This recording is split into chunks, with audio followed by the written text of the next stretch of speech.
Setiap kisah pasti diakhiri dengan bahagia ataupun sedih. Dalam episode kali ini, mitologi akan mengisahkan tentang perjuangan seekor burung Garuda yang membebaskan sang ibu dari perbudakan 1000 naga, hingga semangat juangnya dikukuhkan menjadi lambang negara Republik Indonesia. Perlu sobat ketahui, burung Garuda dalam hasanah sejarah Nusantara muncul dalam berbagai mitologi yang diajarkan dalam agama Hindu. Garuda merupakan burung gagah perkasa yang merupakan tunggangan dari Dewa Wisnu. Garuda digambarkan memiliki tubuh berwarna emas, berwajah putih, dan bersayap merah. Paruh serta sayapnya seperti elang, tapi tubuhnya seperti manusia. Garuda memiliki tubuh yang besar, bahkan bisa menutupi cahaya matahari yang menyinari bumi. Kisah burung Garuda ditemukan dalam kitab Mahabharata, tepatnya bagian pertama, yaitu Adiparwa. Dan inilah kisahnya.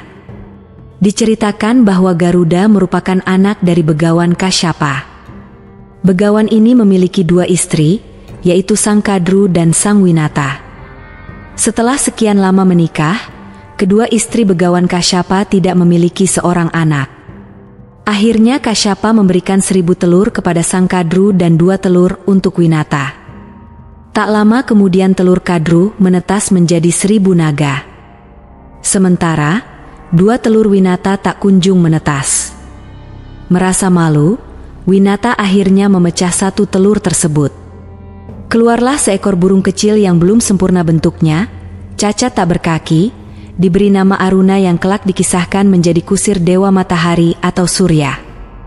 Sementara 1 telur lagi dijaganya baik-baik oleh Winata. Suatu hari, Winata kalah bertarung dengan Kadru. Kadru yang curang membuat Winata harus menjadi budak dari 1000 ekor naga. Lalu, setelah sekian lama telur yang dirawat oleh Winata pun menetas menjadi burung bernama Garuda. Sebagai anak yang berbakti kepada ibunya, Garuda sangat marah atas kelicikan para naga yang telah membuat kebohongan besar atas diri Winata.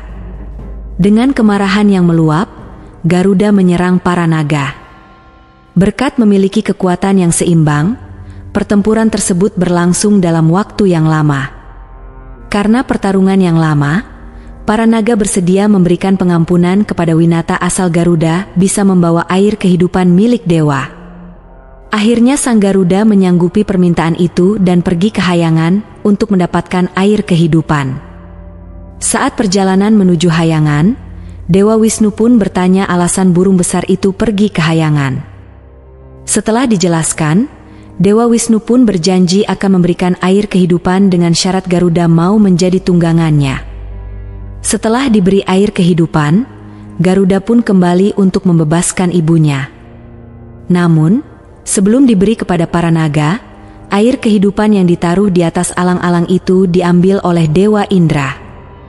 Saat diambil, percikan masih tersisa di atas alang-alang, para naga pun berebut hingga membelah lidahnya. Begitulah sepenggal kisah dari semangat juang burung Garuda. Sementara itu, pada 10 Januari 1950, dibentuklah panitia teknis dengan nama Panitia Lencana Negara di bawah Koordinator Menteri Negara, Zonder Portofolio Sultan Hamid II, dengan susunan panitia teknis yaitu Muhammad Yamin sebagai ketua, Ki Hajar Dewantoro, M.A. Palaupesi, Moh Natsir, dan R.M. Purbacaraka sebagai anggota.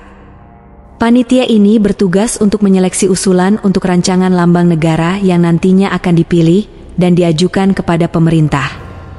Menteri Penerangan, Priyono kemudian mengumumkan hasil sayembara perancangan lambang negara yang diikuti banyak peserta, dengan 2 kandidat untuk dipilih dan diajukan kepada pemerintah, yaitu rancangan Sultan Hamid II dan Muhammad Yamin. Merujuk keterangan Muhammad Hatta dalam Bung Hatta menjawab, pada proses selanjutnya yang diterima pemerintah dan DPR adalah rancangan Sultan Hamid II. Sedangkan karya Muhammad Yamin ditolak karena menyertakan sinar-sinar matahari yang menampakkan adanya pengaruh dari Jepang. Setelah rancangan terpilih, Soekarno, Muhammad Hatta, dan Sultan Hamid II terus melakukan dialog intensif untuk menyempurnakan rancangan itu. Mereka bertiga sepakat mengganti pita yang dicengkram Garuda, yang semula adalah pita merah putih menjadi pita putih dengan menambahkan semboyan Bhinneka Tunggal Ika. Bung Karno pun pertama kali memperkenalkan lambang negara pada halayak umum pada 15 Februari 1950 di Hotel Des Indies, Jakarta. Lambang tersebut terus disempurnakan hingga 20 Maret 1950 didapatlah bentuk final dari lambang negara. Soekarno pun memerintahkan pelukis yang bernama Dullah untuk melukis hasil penyempurnaan final lambang Garuda Pancasila dengan menambah skala ukuran dan tata warna. Rancangan Garuda Pancasila terakhir ini juga dibuatkan patung besar dari bahan perunggu berlapis emas yang disimpan dalam ruang kemerdekaan Monumen Nasional sebagai acuan, ditetapkan sebagai lambang negara Republik Indonesia, dan desainnya tidak berubah hingga sekarang. Kegigihan Garuda dalam membebaskan ibunya dari belenggu perbudakan inilah yang kemudian diadopsi oleh para founding father. Garuda bermakna sebagai simbol pembebasan Ibu Pertiwi dari belenggu perbudakan dan penjajahan. Dengan lambang Garuda yang gagah perkasa, para pendahulu berharap Indonesia akan menjadi bangsa besar yang bebas dalam menentukan nasib dan masa depannya sendiri.